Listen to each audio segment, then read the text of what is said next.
approaching na po tayo sa tulay ng Simura, Lawang, Northern Samar.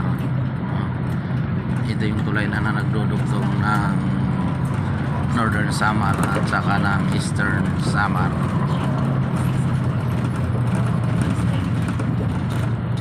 Halos 1 year pa lang po ito na nagagamit sana itong tulay na ito.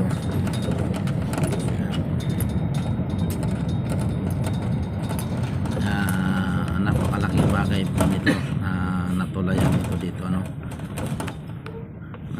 Barangay Simura, Lawang, Northern Samar.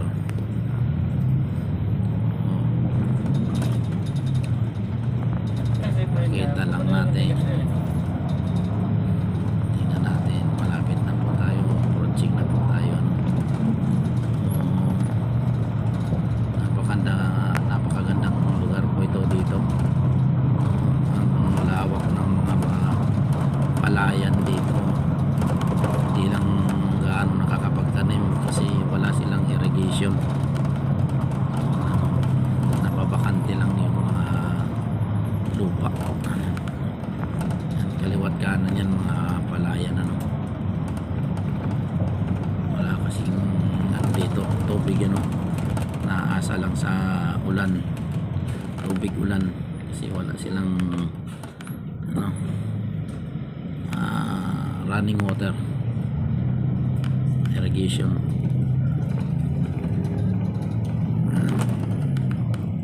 Barangay Tangbo, Barangay Tangbo, Lawang, Northern Samar.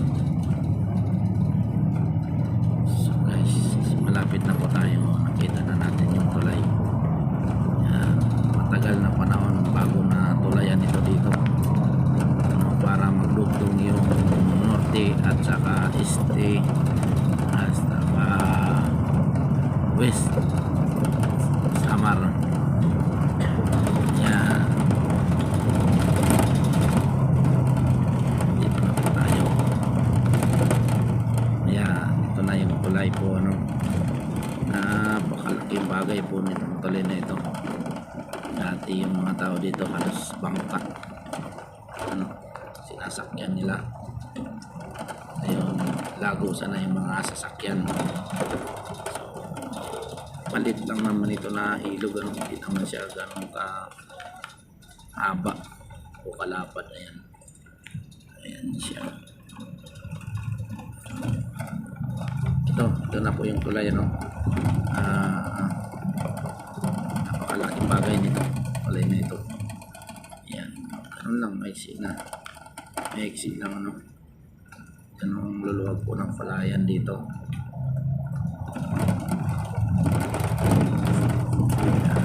Pusing na po, kaya pakaliwa punta ng Katubig, Las Navas, Laging. Yan, tayo gagawi tayo bandang kanan papunta ng Rawis, Katarman, Alin. Ayan yung papuntang Katubig. Ito po yung papunta ng Lawang, Rawis, Katarman, Alin. Ayan galing ng palay. Ayan po lapad na yung dyan sa unahan. Ayan, so guys, ito na po yung kalsada papunta ng